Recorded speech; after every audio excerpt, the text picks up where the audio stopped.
Kesebelasan Turki membuat ledakan di grup G zona Eropa untuk babak kualifikasi Piala Dunia yang akan berlangsung di Qatar nantinya. Mereka sekarang meraih 7 poin dan memimpin klasemen di grup G. Ada di atas Belanda, ada di atas Norwegia dan juga Montenegro, ya, di mana Latvia dan Gibraltar itu ada di bawah. Pertanyaannya, apakah tim asuhan Šenol Gunes ini mampu lolos dari grup G dan sekaligus mendepak Belanda untuk terjun ke playoff? Kita akan bahas dalam pembicaraan kali ini.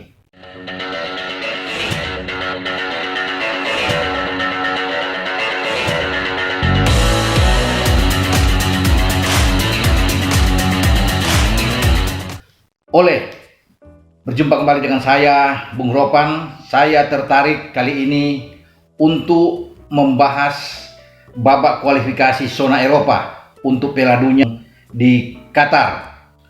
Menarik, saya melihat di sini di antara semua grup yang dibagi dalam 10 grup A sampai grup J, satu-satunya grup yang paling rame, paling sengit dan menarik untuk kita lihat adalah grup G. Kenapa grup G? Karena selisih poinnya ketat di antara 4 tim yang ada, di mana di situ ada 6 tim tentunya, dan semua punya peluang untuk bisa lolos.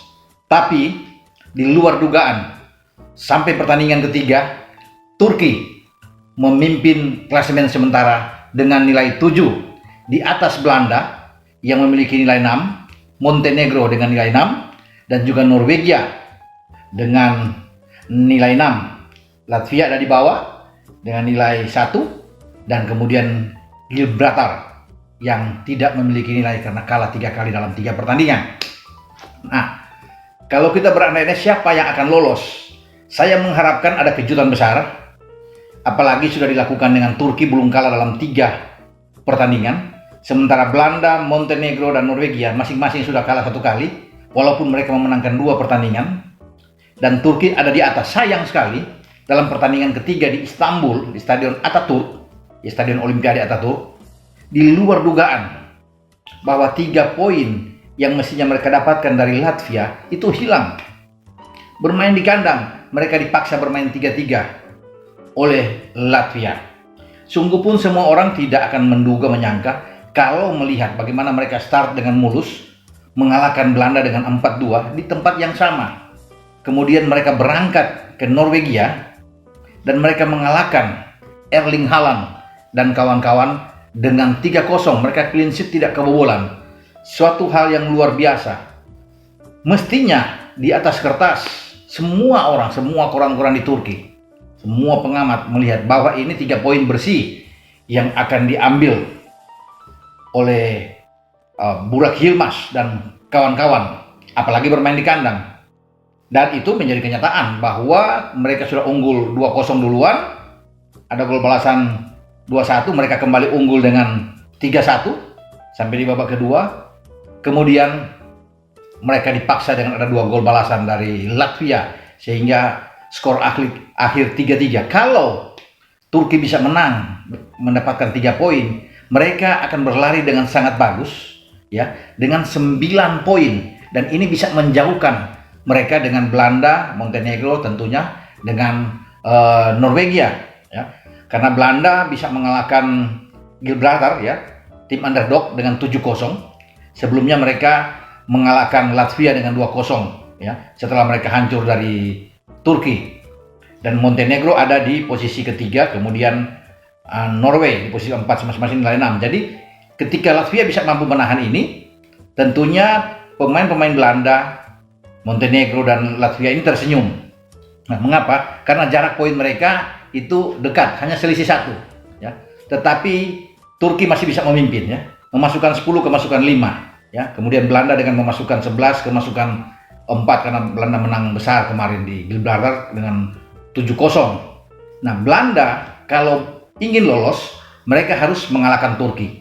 Tetapi mereka juga tidak boleh tergelincir ketika mereka harus berhadapan dengan Montenegro, berhadapan dengan Norwegia, karena mereka belum ketemu nih dengan Montenegro atau Norwegia. Kalau mereka paling tidak bermain imbang saja 2 kali, ini akan berbahaya bagi langkah Belanda untuk bisa langsung juara grup. Karena aturan main yang ada di UEFA untuk 10 tim yang menjadi juara di masing-masing grup itu langsung lolos ke Qatar.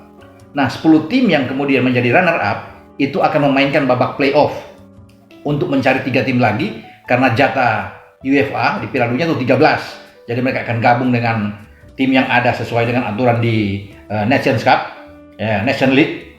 Kemudian mereka akan bertarung di sana untuk mencari 3 wakil mendampingi juara-juara grup yang ada dari grup A sampai grup J. Ya, kalau di grup-grup lain memang sudah kelihatan ya siapa yang akan lolos, mungkin Portugal, mungkin ada Prancis, Inggris, Spanyol, yang punya Jerman, Italia yang sudah terlihat walaupun hanya ada 2 sampai 3 pertandingan, tapi memang sudah kelihatan bahwa mereka sulit dihadang walaupun memang ada riak-riak kecil di babak awal.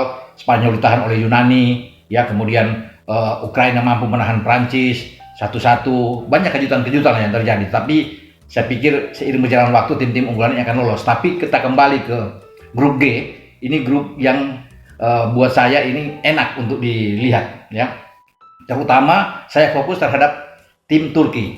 Nah, tim ini sudah 16 tahun tidak lolos. Setelah terakhir kali mereka lolos di 2002 di Jepang dan Korea ketika menjadi tuan rumah. Dan mereka melakukan suatu hal yang bagus, lompatan yang luar biasa. Hakan Şükür dan kawan-kawan saat itu bisa melaju sampai babak semifinal. Mereka nyaris ke final. Kalau mereka ke final mungkin mereka bisa juara dunia.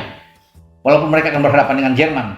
Nah, di semifinal pun mereka itu hanya kalah dengan gol Ronaldo. Ya, Ronaldo bisa mengalahkan satu-satunya gol bagi Brasil. Brasil sangat diunggulkan, tapi Turki bermain sangat bagus. Timnya juga dilatih oleh Şenol Güneş yang sangat baik saat itu.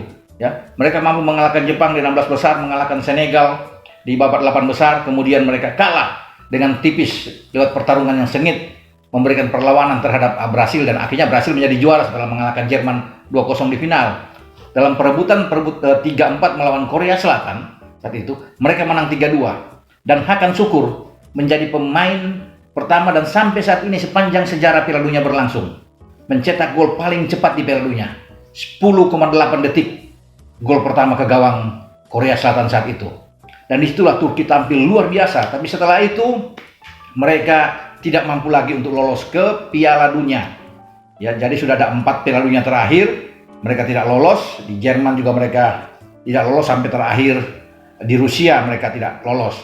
Dan ada pergantian pelatih, ada Fatih Terim yang mengambil alih saat itu, kemudian diganti lagi, dan sekarang Şenol Güneş tampil kembali lagi untuk bisa menangani tim nasional. Dan kali ini saya sangat menginginkan bahwa Turki akan hadir kembali untuk meramaikan Piala Dunia, karena mereka sepanjang sejarah baru 2 kali. Tahun 54 mereka pertama kali ikut di Swiss, kalah dari Jerman di penyisihan grup, dan kemudian di 2002 mereka bisa membuat kejutan besar, masuk 4 besar dan merebut tempat ketiga saat itu. Setelah itu mereka tenggelam, ya. Sekaranglah waktunya mereka bisa bangkit lagi dengan pemain-pemain yang luar biasa. Saya pikir semua bermain di klub-klub bagus. Di belakang saja 2 back, center back mereka baik. Ozan Kabak bermain di Liverpool, ya. Çağlar Söyüncü bermain di Leicester, ya. Ini 2 pemain yang sangat bagus.